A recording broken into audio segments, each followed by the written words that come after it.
Hello, book lovers! Welcome to La Rosa Reads. I'm Denise La Rosa, and today we're going to be taking a look at some of my favorite reads and checking out some one-star reviews on Goodreads. Let's talk books.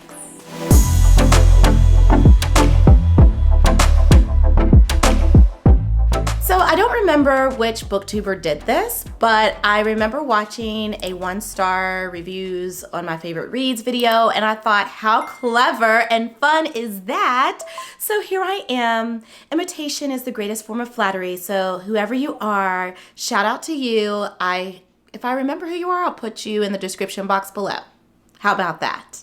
So I've grabbed some of my favorite reads of 2021, and I thought it would be fun to take a look at the one-star reviews of these favorite reads of mine. The first book we are going to have fun with is Black Buck by Matteo Aschiapour. Oh my goodness, my friends. This book is probably one of my all-time favorite books ever. So I'm already feeling a little defensive of this book, and I'm getting a little distraught at the thought of people giving it a one-star review. But we're here to have fun, so here we go. Hold up. Before we dive into the one-star reviews, it would be helpful if I gave you a very short summary of the book. So with Black Buck, we have the main character, the protagonist, Darren, who is this young black man who lives in New York, and he is just kind of struggling finding his way.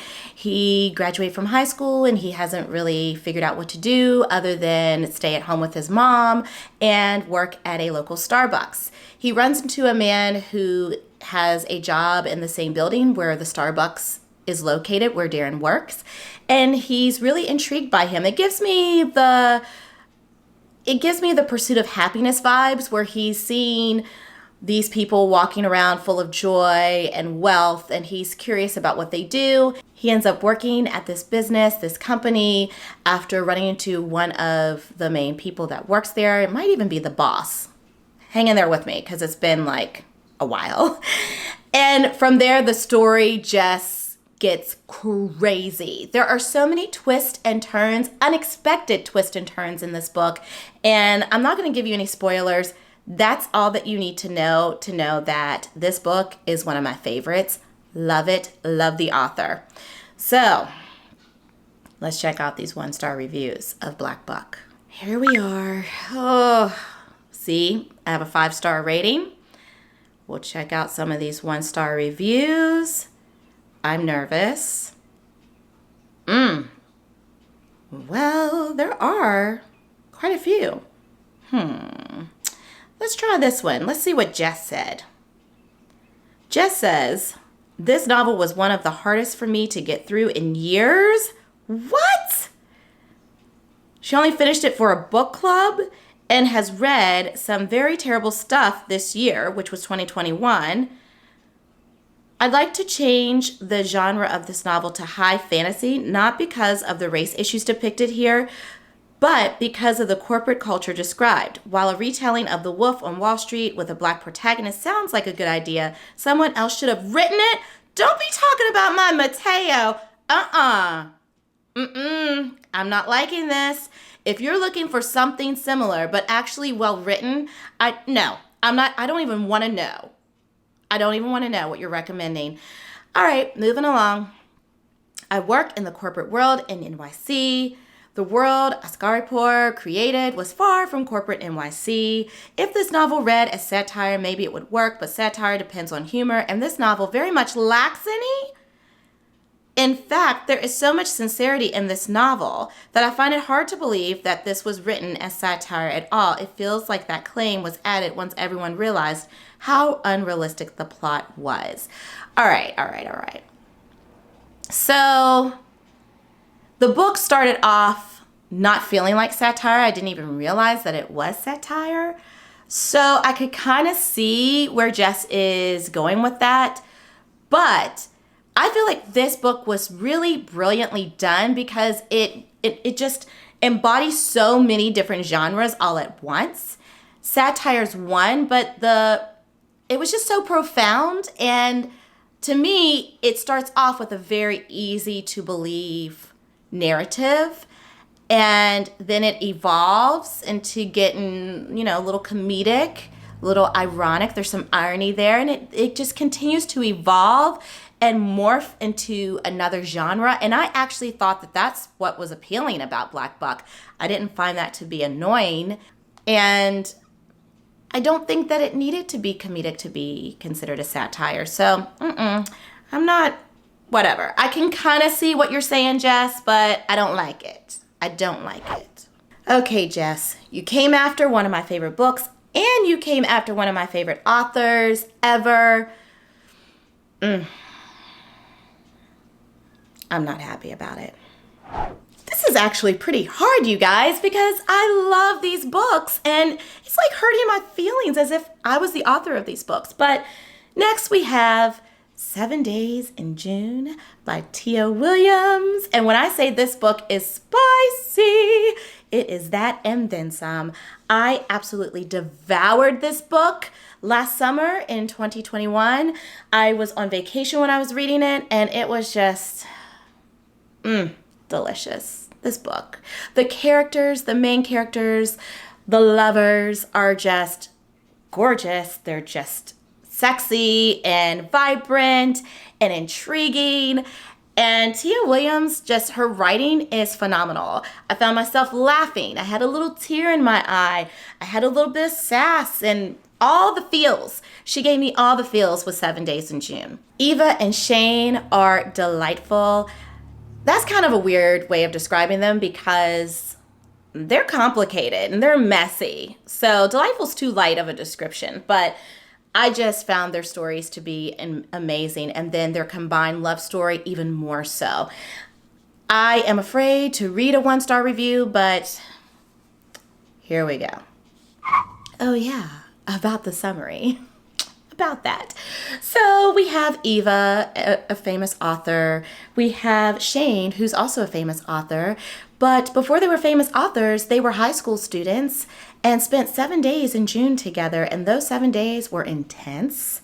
And they individually lived intense lives and came from very broken homes, very traumatic lived experiences. Fast forward to their adult years, and they're both famous authors and found each other again in, you guessed it, another June. And they spent 7 more days in another June together. And, sparks flew, the romance happened, and the rest is in this book, and you need to read it.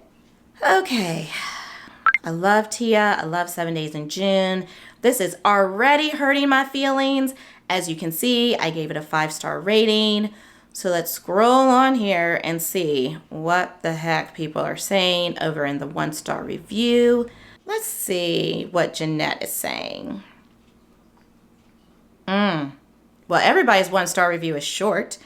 I genuinely can't believe I just read and finished a romance novel. Will be taking it up with my book club as I feel absolutely hoodwinked, bamboozled, and led astray. Incredibly cliche. Read like it was written, like it was dying to be a movie.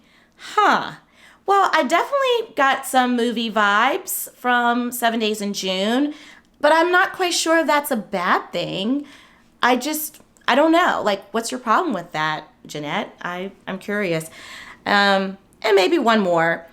Fatima, I legitimately thought this would become one of my all-time favorite books, but goodness, because I'm not going to cuss on here. Is it a huge thing of disappointment? It had so much potential but flopped. Oh, I love her review because it's broken down in parts. So, number 1, Insta Love. She's not liking the Insta Love. Okay, sorry. Number 2, the writing isn't that bad in the beginning, but the more I read, the more dull the writing became.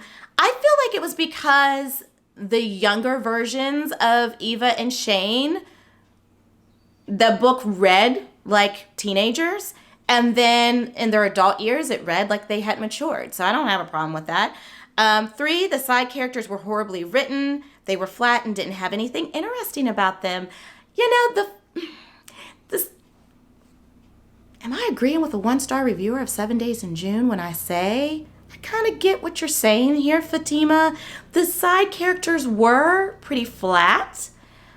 I didn't mind because Shane and Eva were so dynamic that I felt like if we had more dynamic characters, it would just be like too much going on. So, okay, maybe you have a point there. Number 4, I hated the daughter. What? You hated Audrey? I'm not reading anymore because that's just a shame. Shane and Eva were okay until the last 100 pages. They behaved like teens. Aw, what's wrong with that? Maybe they were acting like teens because they met each other when they were teens and it brought up all the teen vibes. Like, okay. And then the transition between scenes was so choppy. Oh, come on now. 7, the dialogue was horrible. None of the characters spoke like actual human beings. You know, I'm done. I'm so done. I'm like Alicia Keys right now when I say I am so done with reading these 1-star reviews about my wonderful favorite book, 7 Days in June. It's a wrap. So I am just yapping away. So I originally thought that I was going to talk about maybe 4 or 5 books. Let's stop with this one. We'll stop at 3. The next book is Who is Maud Dixon by Alexandra Andrews. This was an A. Marie's book club pick. Shout out to A. Marie's book club. By coincidence, I didn't plan this, but I'm wearing one of her pieces of merch. A. Marie over at A. Marie's book club really is a fantabulous reader, performing artist, and she always pushes me to read outside my comfort zone. Who is Maud Dixon is one of those books that was definitely a little new territory for me, and I actually loved it. I thought it was clever. I thought it was entertaining, it captivating. It just kept me hanging on and turning the pages. It was one of those books at night that I had a hard time putting down. I just kept going and going and didn't want to stop. So let's see what some of the 1-star reviewers had to say. Maybe it would help if I did the summary of the book. Why am I forgetting that? I don't know. So anywho, we have an author. I'm actually going to have to look here. Hold on.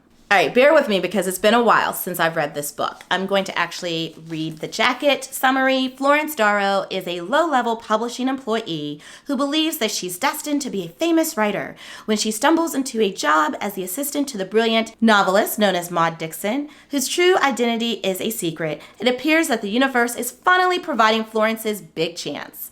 The arrangement seems perfect. Maud Dixon, whose real name Florence discovers is Helen Wilcox, can be prickly, but she is full of poignant wisdom, not only on how to write, but also on how to live.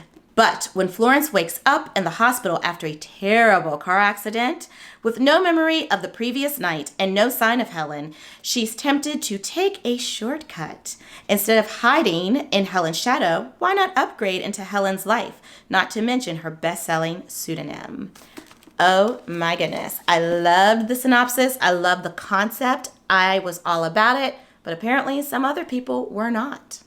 All right, so here we are on Goodreads. Looks like I gave this book 4 stars. I'd say it was probably 4.5-star review for me. And it wasn't even in the 4-star range on Goodreads, which kind of made me sad. So let's see what these 1-star reviewers have to say. Sharon, bam. She didn't waste time. Sharon says it's disappointingly dull. It gives me no pleasure to assign such a low rating, but this was awful. I had been eagerly looking forward to this novel. I even pre-ordered it. Okay, yeah, we don't need to know all that. Moving on. Beth said, better title, Unlikable White Woman Whines and Wines, DNF. Oh, come on now. Like, okay, the protagonist was a little whiny, and I kind of thought that made sense for her character.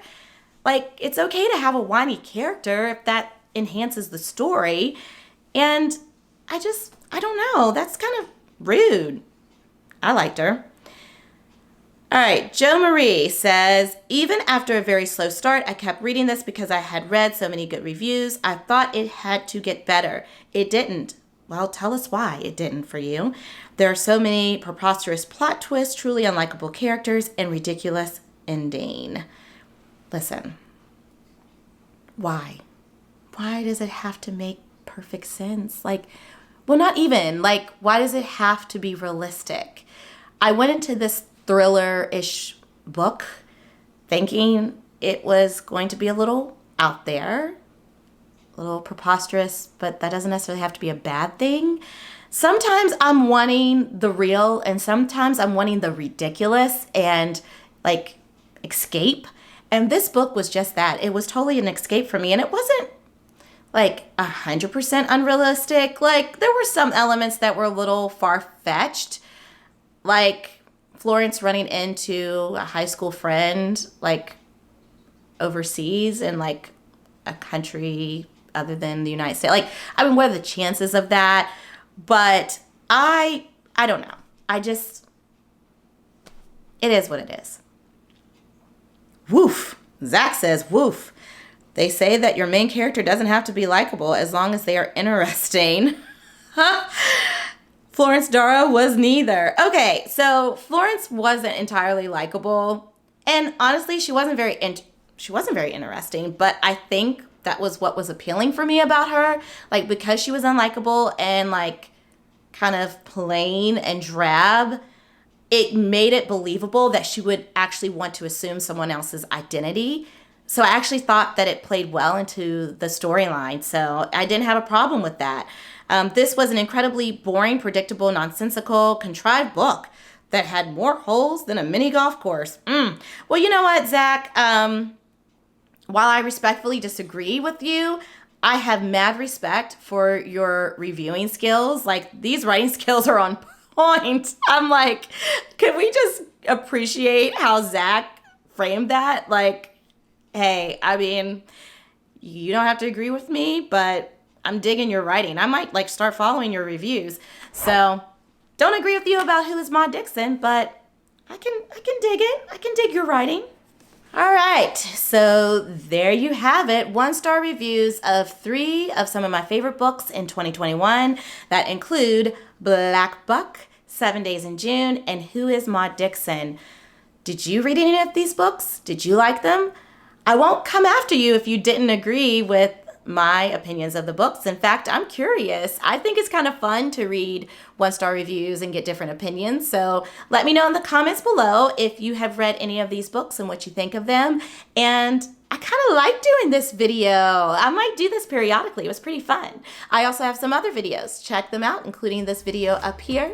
And until next time, happy reading and reviewing. Bye.